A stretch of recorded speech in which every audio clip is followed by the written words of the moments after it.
All praises be to the Most High, Ahaya, the name of his son, Yeshua.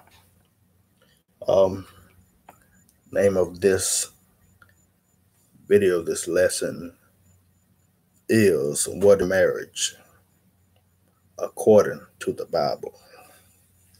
Keyword, notice how I say according to the Bible, because man's tradition has deceived the people. Now, according to the Bible, I mean, who are we to obey? Acts 5:29, we are to obey God rather than men, right? So if we to obey God, then man's tradition should have no effect over us. Even though we live in here in America, we have to abide by certain laws that they have set up, certain commandments. Still, this video is about marriage according to the Bible. So what has already established, there's no need to feel bad about it. So the white man's license, marriage certificate, it's not biblical, right? Because we are to obey God rather than man. The Most High already put this together, and I'm gonna read a few scriptures that's gonna define marriage according to the Bible. You know, first of all, America was built on a lie. It was founded on lies. It was built on sweat, blood, and tears of the Israelites, according to the Bible. All the prophecy prophesied throughout the Bible, through the Bible, and it's a lie. Anything that America has to offer you is a lie. Days of the week, holidays, all that is a lie. 12 o'clock is a new day, all that is a lie. Marriage certificate, going before people to say your vows, you need a priest to marry you. That is a bold-faced lie, according to the Bible. They just want money. And they're trying to control you. They want to keep account on who marry who. Right? And we're going to read from the Bible dictionary what is marriage to. Not only that, we're going to come from the Bible itself. I have to say about this. So used to man's tradition. And what's so messed up that the Roman Catholic Church, they introduced these lies. They introduced lies. They introduced the red wedding rings into the church, marriage on certificates, and it's not once named in the Bible. Not one time. Not one time. We're gonna learn that from the Bible. When a man and a woman join themselves together and cleave to one another, and did I make up a new word? Unionship. And when they have sex, they become automatically married. And that's going to the Bible. Now I got a few scriptures I'm going to bring out.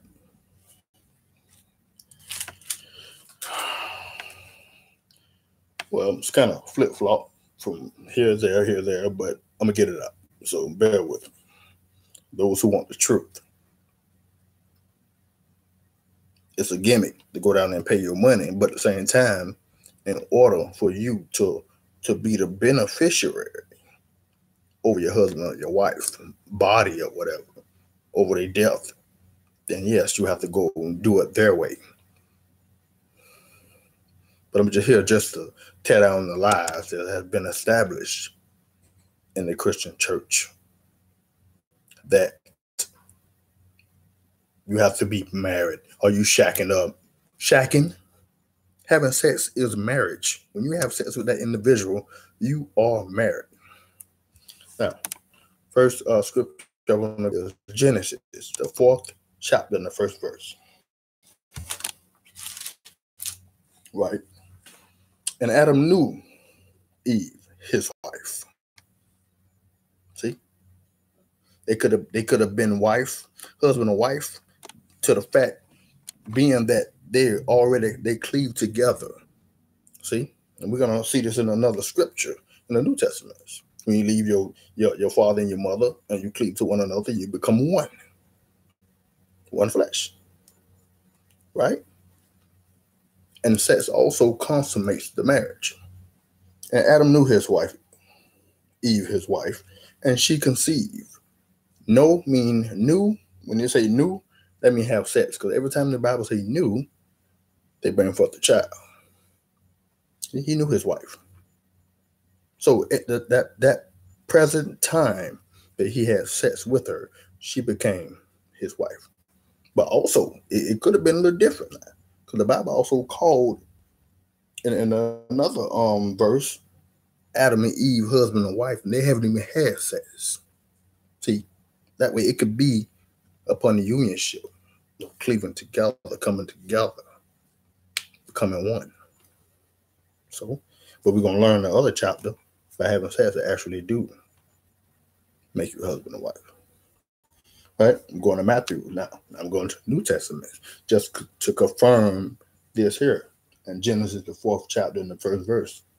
So Matthew's 19th chapter.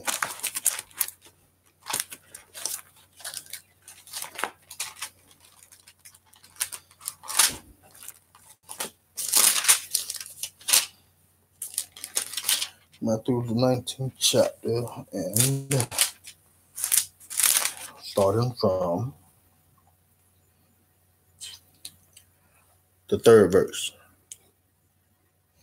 And the Pharisee also came unto him, tempting him, and saying unto him, Is it lawful for a man to put away his wife for every cause? And he answered and said unto them, Have ye not read that he which made them at the beginning made them male and female? And said, For this cause shall a man leave his father and mother, and shall cleave to his wife. And they twine shall be one flesh. So them two shall be one. So here you got the unionship here. And we're going to go a little farther. We're going to go to, like I said, it's kind of back and forth. That's the way I wrote them down. We're going to go to Genesis, the 24th chapter. Going back to the Old Testament, so-called Old Testament, because the Old and New Testament, it don't consist on books. It consists on blood. Testament is blood. Even when the Messiah walked on earth before his death, it was still the Old Testament, because they were still under the old covenant of the sacrifice of animal blood, which was the sacrificial law. Right? So I'm not going to get off the topic here. Genesis 24.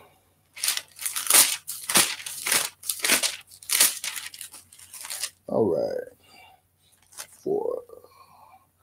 24 and verse 67. All right. Now, and Isaac brought her into his mother Sarah's tent and took Rebekah, and she became his wife. Now, nowhere you see a pastor or whatever, a priest, a congregation in his mama tent rather say any vows. Now, do you obviously think in the beginning when Adam and Eve was made? I mean, this common sense. Do you really think that there was a marriage license? So Malachi 3:6 say, the Most High changed not. He changed not. So the same way he established it from the beginning, it shall be the same in the end. Man changed that.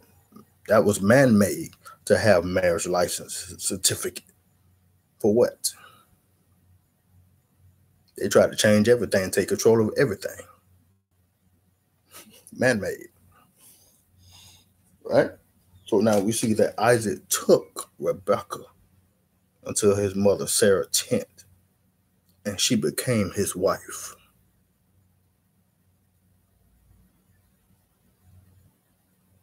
Even say in Genesis here, after Cain killed Abel, he went off and whatever in the land, and Cain knew his wife. Cain knew his wife. There was no certificate or nothing. I mean, this is biblical, y'all. But you're so quick to listen to them idiots, to let them deceive you and beguile you. All they want is money. It's a money thing, and it's controlling. That's what I want to do. Get you out your money and control you. All right. Let me see where I'm at. Just a few scriptures, just let you know. Oh, this is a lie in America. It's a lie.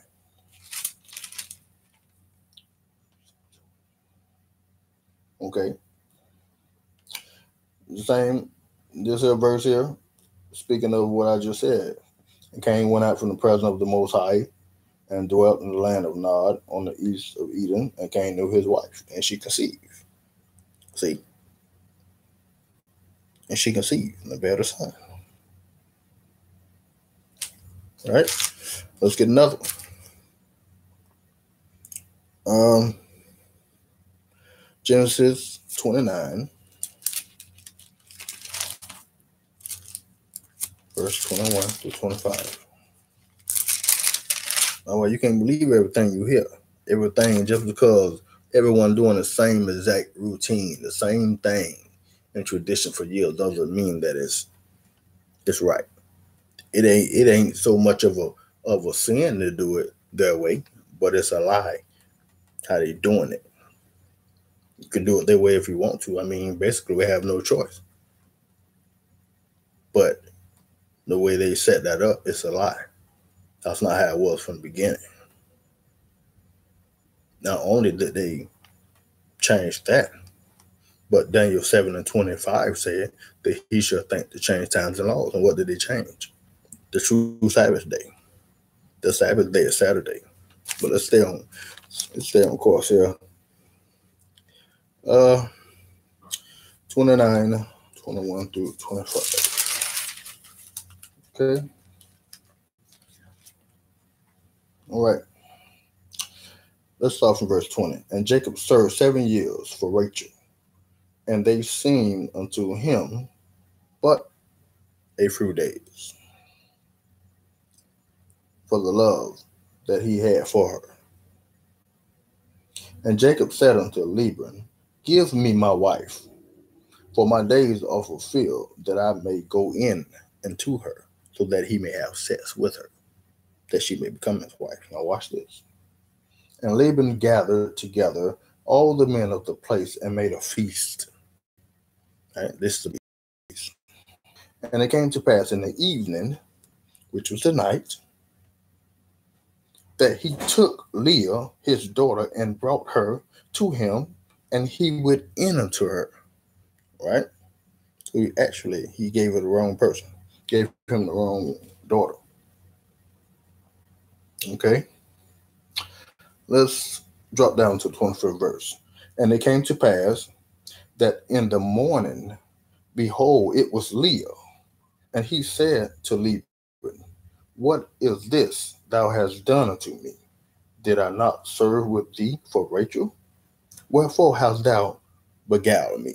So he fooled him, and gave him the oldest daughter first instead of the younger one, right? No. And Laban said, It must not be so done in our country to give the younger daughter before the firstborn. Fulfill her week, and we will give thee also this also for the service which thou shalt serve with me yet 7 other years. So he wanted him to do 7 other years with him to get the younger daughter. And Jacob did so and fulfilled her week, which is 7 years, and he gave him Rachel, his daughter, to wife also. So meaning that the first daughter, which was Leah, he brought her into him, and he went in unto her, and she became his wife. And then also, 7 years later, after he served again for the other one, he slept with her and they became married. Just showing a few scriptures here. Let you know that we have been deceived all our life, especially for people who are biblical or so much know the word. Because if you say you love God, then guess what? You're going to know this word. You're not going to be deceived.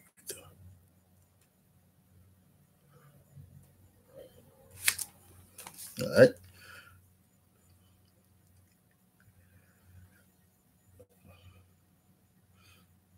I think that's it. Just a few verses to let you know that the marriage license, according to the white man, that's a lie. Don't be deceived. That's why you have to read this word. You have to study, because they make you think that, hey, excuse me, if you're sleeping with this man, then you shacking, you fornicating. And according to the Bible, fornication, how can fornication be sleeping with someone without being married when sex is marriage, according to the Bible? Then what is fornication? Now, according to the Bible here, which could be, the scriptures can be pulled itself right now, but that's another lesson. Fornication and adultery is the same thing. The same exact thing. I'm gonna read this here. This here part right here. This Bible dictionary is so old. I want to let you see it. How old this Bible dictionary is. Look at this. Look at this. Shouldn't even be showing you this, but it's so old. So old. It's just tearing up. But it's called the Funk and Wagner's New Standard Bible Dictionary. And I'm going to read something out of this real quick. All right. It's called Marriage and Divorce, the legal chapter of marriage in the Old Testament. Okay. In the Old Testament, marriage belongs within the sphere of individual law. That is, it took place through a commercial contract, which was concluded between the man who wished to marry and the man who had control over the woman who was sought in marriage. The marriage only consists on the man and the woman he wants to marry and the father, right? Now, it concerned to a certain degree also the family or the local community, but the larger public and the people or the state had no interest in the marriage of individual Israelites. Right? So the state, the city, the government, they had no interest. They had no dealing with this marriage. I mean, look at it now though. How they just change everything. Being that the Israelites is in America and the land of their captivity, we have to abide by their laws, right? Right. Okay. The legal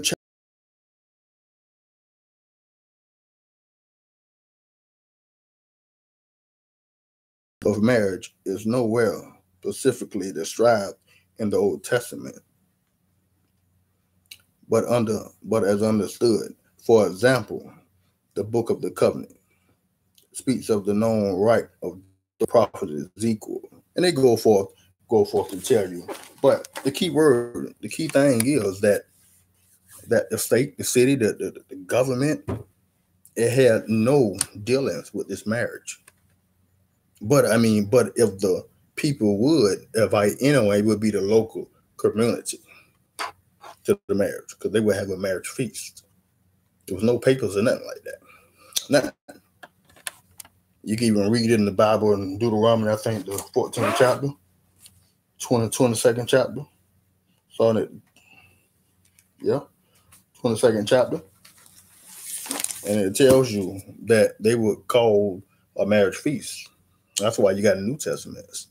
in John, the second chapter, it was a marriage feast, but they would call it a marriage feast. And the man who wished to marry the woman would pay the father of the woman he wished to marry 50 shekels. Why? Because that woman is her father's possession, right? So they will be given a sheet, and a certain time throughout the feast, they would go into the marriage chamber, right? No wedding vows, no priest, no congregation to say any vows, no marriage certificate. And they would go in and lay that sheet down. They would have sex upon that sheet. Why? Because this is called token of virginity. So they would come, blood would be on the sheet. Blood would be on the sheet by her being untouched by man. If there's no blood on the sheet, then she would be stoned. Why? Because she would be committing adultery, meaning that she would already been married because she had her virginity took by a man. It's just some stuff you could go look up, but it pays to study. It pays. This is a lie. You so-called Christians are have you thinking that it's wrong to sleep with a woman and not being married when they don't even know what marriage consists on biblically. But they love God and don't know the word. I urge you to study for yourself. Study to show yourself approved unto God. A workman that need not to be ashamed, rightly divided the word of truth. You have a blessed night. And shalom.